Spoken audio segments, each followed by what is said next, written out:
الإنسان علمه البيان الشمس والقمر بحسبان والنجم والشجر يسجدان سبحان ربك رب العزة عما يصفون وسلام على المرسلين والحمد للہ رب العالمین۔ انتہائی معزز سامعین، سورہ رحمان ابتدائی 6 آیات آپ کے سامنے تلاوت کی، پارہ نمبر 27 میں سے۔ اس سورت کا نام سورۃ رحمان ہے، یہ مدنی سورت ہے، 78 آیات اور 3 رکوعات پر مشتمل ہے۔ گزشتہ سورت کے ساتھ ربط اور تعلق یہ ہے کہ سورۃ قمر میں فرمایا کہ برکات دہندہ صرف اور صرف اللہ ہے، تو اس سورت میں اس پر دلائل ذکر کیے جائیں گے۔ سورۃ رحمان کا جو دعویٰ ہے وہ ہے نفی شرک فی البرکات، کہ برکات میں اللہ رب العزت کے ساتھ کوئی شریک نہ ٹھہرائے، برکات دہندہ صرف اللہ کی ذات ہے۔ اس سورت کے 3 رکوعات ہیں۔ پہلے رکوع میں توحید کا بیان کیا گیا اور اس پر دلائل دیے گئے، اور دوسرے رکوع میں مسئلہ نہ ماننے والوں کے لیے تخویف کا ذکر فرمایا، اور پھر تیسرے رکوع میں مسئلہ ماننے والوں کے لیے بشارتوں کا ذکر فرمایا۔ تو فرمایا الرحمن علم القرآن۔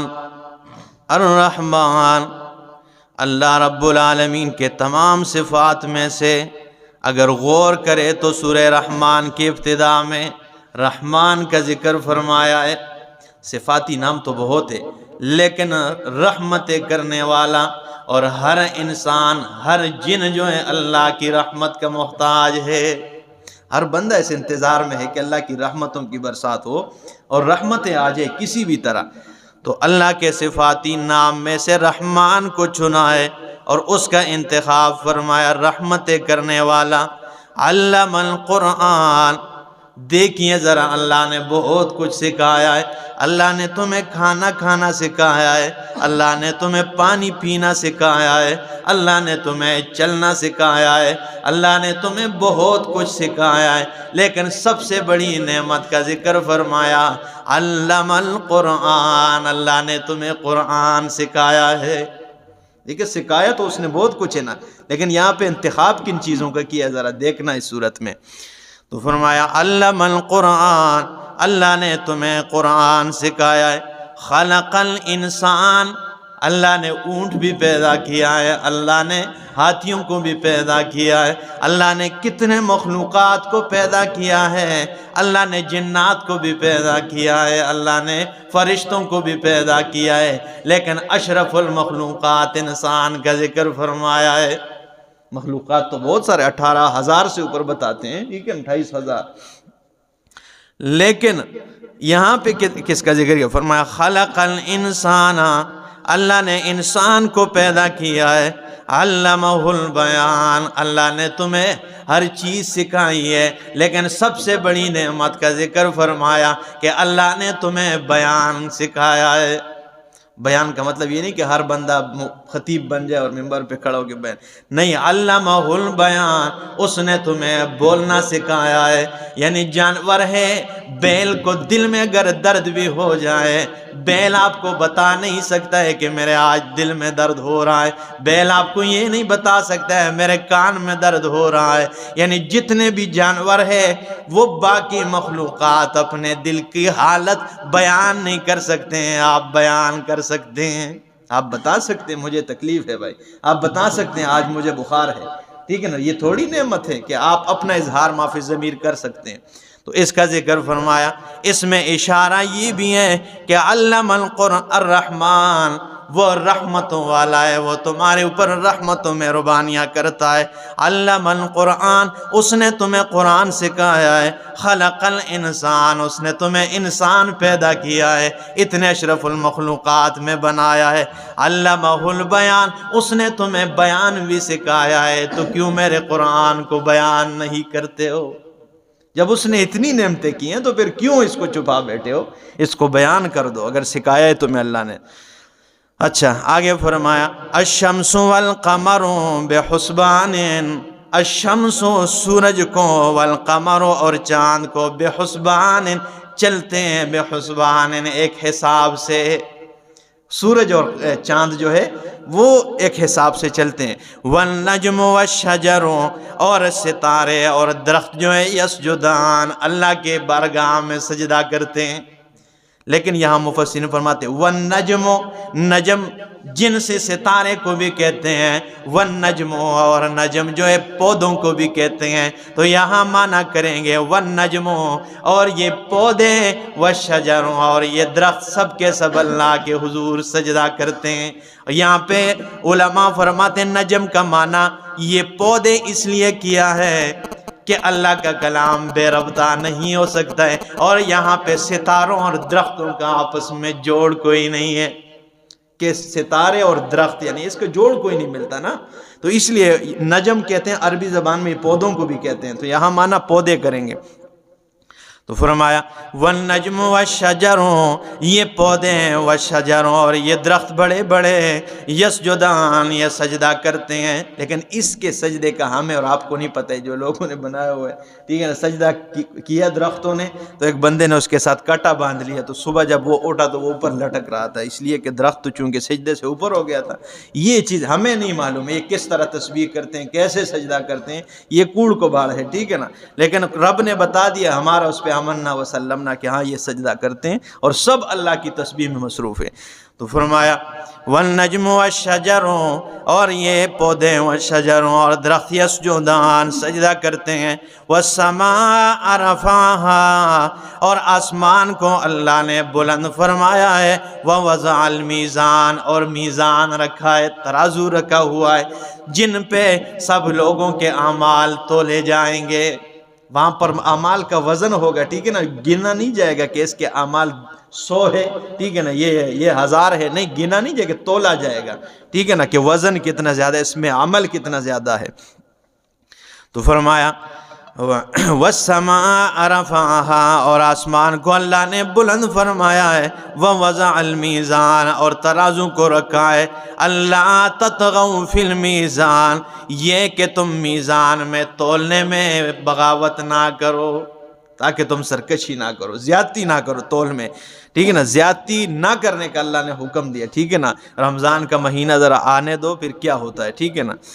آگے فرمایا وَأَقِيمُوا الْوَزْنَ اور قائم کرو وزن کو، ماپ تول کو قائم کر دو، سیدھا کرو، بالقسط انصاف سے، وَلَا تُخْسِرُوا الْمِيزَانَ اور ناپ تول میں کمی نہ کیا کرو۔ اللہ فرماتے ہیں سیدھا کرو ناپ تول کو، ٹھیک ہے نا، اور صاف ستھرا دیا کرو، وَلَا تُخْسِرُوا الْمِيزَانَ اور ناپ تول میں کیا اس میں کمی نہ کیا کرو۔ اللہ پاک ملک فیاض کی مغفرت فرمائے، انتہائی جو ہے نا زیادہ دیا کرتے تھے، ٹھیک ہے نا، کبھی کبھی ماپ تول میں انتہائی احتیاط کرتے تھے، کیونکہ میرا ان کے ساتھ واسطہ تھا، اللہ اس کی کامل مغفرت فرمائے۔ باقی جتنے بھی کوئی کاروبار کرنے والے ہیں حق حلال، اللہ سب کو برکت عطا فرمائے اور سب کو حق حلال کی روزی نصیب فرمائے آپ کو۔ تو فرمایا اللہ اکبر وَلَا تُخْسِرُوا الْمِيزَانَ اور کمی نہ کرو میزان تولنے میں، وَالْأَرْضَ وَضَعَهَا لِلْأَنَامِ اور زمین کو وضعها اس نے رکھا ہے للانام مخلوقات کے لیے، فیہا فاکہۃ اس میں میوے جات ہے، والنخل اور اس میں کھجوریں ہیں، ذات الاکمام غلافوں والے، اس میں کھجوریں غلاف، اب غلاف کہتے ہیں آستین کو، یہ اس لیے کہ یہ اس ہاتھ پر ایک غلاف ہوا ہوتا ہے نا، ٹھیک ہے نا، انام، ٹھیک ہے نا۔ اب اس کھجوروں یہ کون سے آستین یہاں سے مراد ہے؟ بعض لوگ جو ہے نا کھجور کے آپ نے باغ دیکھے ہوں گے تو اس کو ایک آستین پہنا دیتے ہیں کہ پرندوں سے اور اس قسم کی چیزوں سے یہ محفوظ رہے، ٹھیک ہے نا، یا انگوروں کو بھی اسی طرح آپ نے دیکھا ہوگا کہ انگور کے باغ میں وہ شاپر سے پہنا دیتے ہیں، ٹھیک ہے نا۔ تو یا تو یہ مراد ہے، یا کھجور کا جو گچھا نکلتا ہے نا تو پیچھے اس کے آستین نظر آتی ہے، ٹھیک ہے نا، وہ پتے ہوتے ہیں اور باقی پورے آستین کی شکل میں کہ وہ اس سے نکلا ہوا ہے، ٹھیک ہے نا، وہ بھی مراد ہو سکتا ہے، اور یہ جو پہنا دیتے ہیں اس کو کپڑا وغیرہ یا کوئی بھی چیز اس کو بچانے کے لیے، یہ بھی مراد ہے، یعنی محفوظ صاف اور ستھرے کھجور۔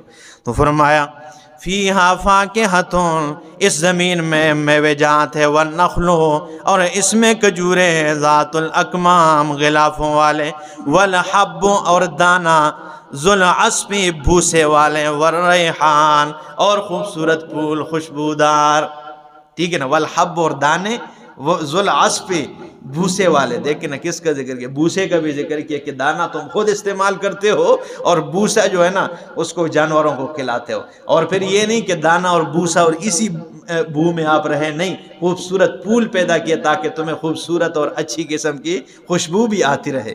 تو فرمایا والحب ذو العصف، اور دانے ذو العصف، بوسے والے، والریحان، اور خوشبودار پھول، فَبِأَيِّ آلَاءِ رَبِّكُمَا تُكَذِّبَانِ، پس تم اپنے رب کے کون کون سی نعمت کو تم دونوں جھٹلاؤ گے۔ اب یہاں پہ رَبِّكُمَا تُكَذِّبَانِ دو کے لیے، ٹھیک ہے نا، اب دو مخلوق، یہ اس کا مطلب یہ نہیں کہ دو بندوں کو خطاب ہو رہا ہے کہ تم دونوں کس کس نعمت کو جھٹلاؤ گے، یہ دو مخلوقات کو مخاطب کیا ہے، جنات اور انسانوں کو، کہ اے جنوں اور انسانوں تم اللہ کی کون کون سی نعمت کو جھٹلاؤ گے۔ اس لیے فرمایا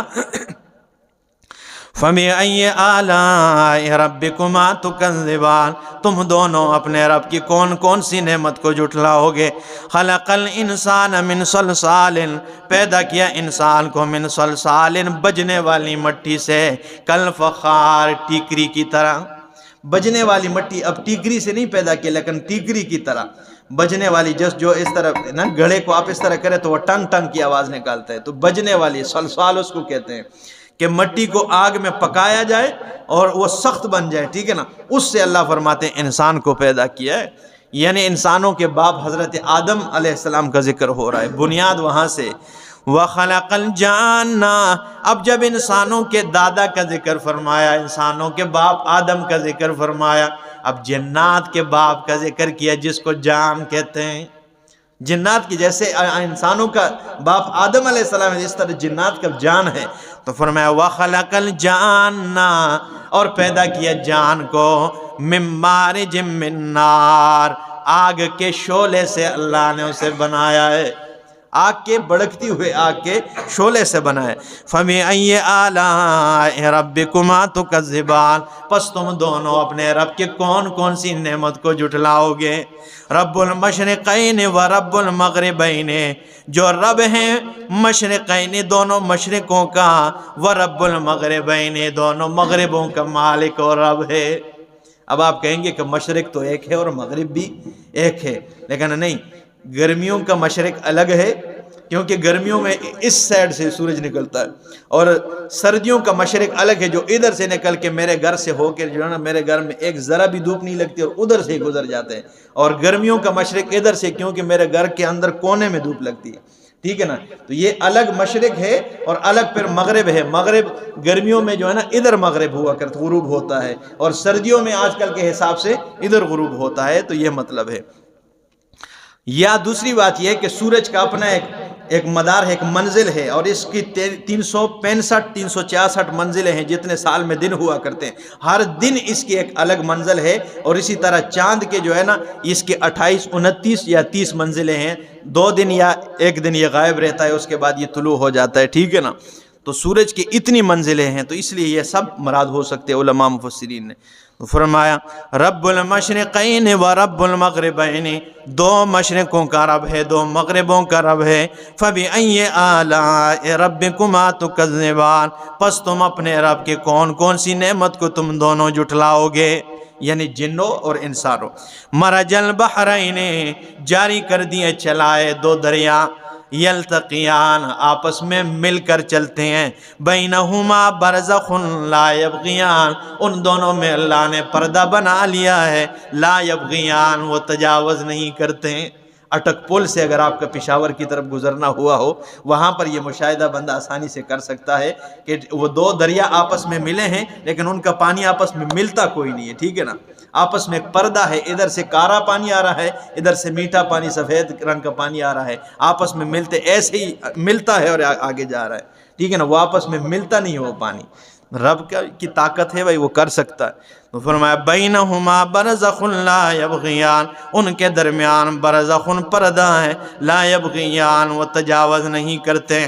فبأی آلاء ربکما تکذبان، تم دونوں اپنے رب کے کون کون سی نعمت کو جھٹلاؤ گے؟ یخرج منہما اللؤلؤ والمرجان، صرف پانی نہیں بنایا ہے، اس سے تم نکالتے ہو اللؤلؤ موتیاں نکالتے ہو، والمرجان اور مونگے نکالتے ہو۔ علماء فرماتے لؤلؤ بڑی موتی کو کہتے ہیں اور والمرجان چھوٹی موتی، ٹھیک ہے نا، دونوں ایک ہی چیز ہے۔ تو بڑی موتی نکالتے ہو والمرجان، اور مونگے نکالتے ہو، چھوٹی موتیاں اور زیورات نکالتے ہو۔ اب جمہور جو علماء ہیں وہ فرماتے ہیں یہاں تو فرمائے یخرج منہما، دونوں سے نکالتے ہو، یعنی کارے پانی سے بھی جس کا پانی رنگ خراب ہے اور صاف پانی والے دریا سے بھی نکالتے ہو، لیکن جب کہ نکلتا ایک سے ہے، کارے پانی والے سمندر سے نکلتا ہے، ٹھیک ہے نا۔ میٹھے پانی سے زیورات اور یہ یاقوت و مرجان وغیرہ یہ نہیں نکلتے ہیں۔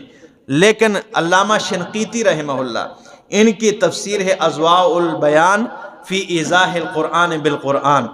علامہ شنقیطی وہ دلیل میں ایک آیت ذکر کرتے ہیں، یہ 22واں پارہ اور سورۃ فاطر کی آیت نمبر 12 ہے۔ وہ فرماتے ہیں دونوں سے نکلتے ہیں، صاف پانی سے بھی اور اس سے کارے پانی سے بھی۔ یہ ہے جی، فرمایا وَمَا يَسْتَوِي الْبَحْرَانِ هَذَا عَذْبٌ فُرَاتٌ وَمَا يَسْتَوِي الْبَحْرَانِ، نہیں برابر دوست دریا، یہ دونوں برابر نہیں۔ اللہ فرماتے ہیں هَذَا عَذْبٌ فُرَاتٌ، یہ والا میٹھا ہے جس کا پانی فراتن پیاس بجھانے والا ہے۔ آگے فرمایا سائغ شرابہ، مزیدار پینے کے لیے، وَهَذَا مِلْحٌ اُجاج، اور یہ کڑوا ہے اجاج، یہ نمکین ہے اجاج کھڑوا ہے۔ لیکن وَمِن كُلٍّ تَأْكُلُونَ لَحْمًا طَرِيًّا، ان دونوں میں ہر ایک سے تم تازہ گوشت نکال کر کھاتے ہو، مچھلیاں نا۔ وَتَسْتَخْرِجُونَ حِلْيَةً تَلْبَسُونَهَا، ان دونوں سے تم زیورات نکالتے ہو جنہیں تم استعمال کرتے ہو۔ تو وہ فرماتے ہیں میری دلیل یہ ہے کہ اللہ نے دو دریاؤں کا ذکر کیا کہ برابر کوئی نہیں، یہ میٹھا ہے یہ کھارا ہے، لیکن دونوں سے تم تازہ گوشت نکالتے ہو اور دونوں سے تم زیورات نکالتے ہو، یہ الگ ہے۔ اور جمہور کہتے ہیں نہیں، ایک سے نکلتا ہے، ان کی دلیل بھی مضبوط ہے، اس لیے بتایا۔ تو فرمایا یخرج منہما اللؤلؤ والمرجان فبأی آلاء ربکما تکذبان وَلَهُ الْجَوَارِ الْمُنْشَآتُ، اسی کے لیے الجوار کشتیاں منشآت ابری ہوئی۔ کشتی کو ابری ہوئی اس لیے کہتے ہیں کہ یہ پانی کے اوپر، جیسے آپ جہاز کو دیکھیں گے نا قریب سے، آپ تو بہت قریب سے دیکھتے ہیں تو جیسے پہاڑ جا رہا ہوتا ہے، ٹھیک ہے نا، تو اس لیے فرمایا ابری ہوئی، اسی کے لیے کشتیاں ابری ہوئی، فی البحر سمندر میں، کل اعلام پہاڑوں کی طرح، پہاڑ کی طرح جا رہے ہیں۔ فَبِأَيِّ آلَاءِ رَبِّكُمَا تُكَذِّبَانِ، پس تم دونوں اے جناتوں اور انسانوں اپنے رب کی کون کون سی نعمت کو جھٹلاؤ گے، کون کون سی نعمت کو تم جھٹلاؤ گے۔ اقول قولی ھذا استغفر اللہ لی ولکم ولسائر المسلمین۔